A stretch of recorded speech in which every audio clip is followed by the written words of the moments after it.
morning, everybody, and how is everybody this morning? I hope you're all doing well.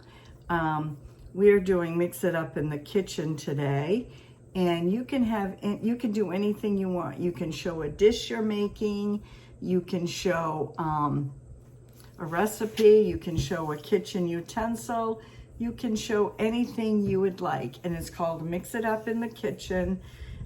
You don't have to make something, you can show something as long as it's kitchen related. And this is an open collaboration, and I'd like for you to post on Saturday. You don't have to, but I'd like for you to post on Saturday. As long as you put it in the bar, Mix It Up in the Kitchen. The host is Brenda, that's myself. Today I'm doing something a little different. I've been sick for a couple of days, so I don't have much energy to do anything. So I thought I would show you something, which is Saturday. And Saturday here in Maine is Baked Bean Day. This is my bean pot, and it will do a nice pound of dried beans. This was gifted from my grandmother. Some have markings on the bottom. This does not. This is a number 2. I would say 2 quart because this makes a good amount. This is well used. This is the inside. I try to take care of it as good as my grandmother did. And there it is right there again. And now I have a Maine recipe for baked beans I'd like to share with you. And this is a well-used book, as you can see. I lost the back cover. This is Cooking Down East with Marjorie Standish. I've used her recipes many of times.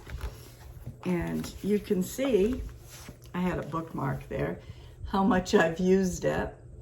And let me read it to you because it's a great recipe. This is a Maine recipe right here.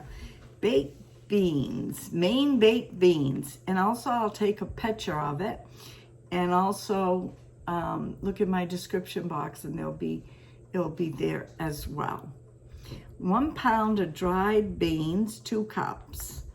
2 tablespoons of granulated sugar, 1 teaspoon of salt, a few grains of black pepper, a half a teaspoon of dry mustard, 2 tablespoons of molasses, a half a pound of salt pork, about 2.5 cups of boiling water. Pick over your dried beans, wash them, place them in a good-sized bowl. Cover with cold water, allow to soak overnight. Forget to do it? Never mind. In the morning, parboil them and cover them until the skins wrinkle. I never parboil beans unless I forget to soak them just overnight. Soaking is enough.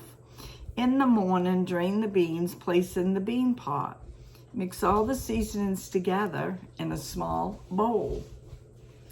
Turn into the bean pot on top of soaked drained beans and mix together until beans are all coated with seasonings. Be careful not to put too much molasses. Yes, be careful. It can cause beans to harden as they bake, and that will not be tasting very good.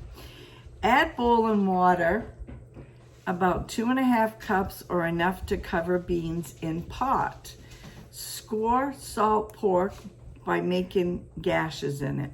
Wash pork in hot water, place it on top of beans. Cover the bean pot. Beans are now ready to go in the oven.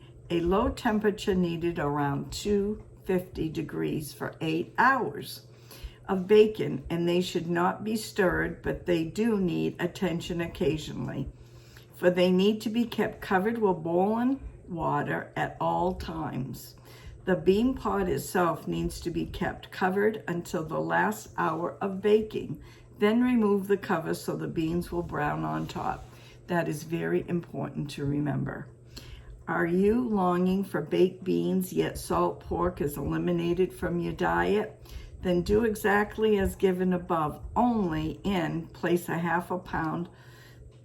Instead of putting a half a pound of salt pork, 4 tablespoons of cooking oil per dried beans, or 2 tablespoons of cooking oil per of dried beans. So there you go, right there. Maine baked beans. That's right, Maine baked beans. So I'll have everything in the description box below. Try the recipe. It's great. Don't you just love my bean pot?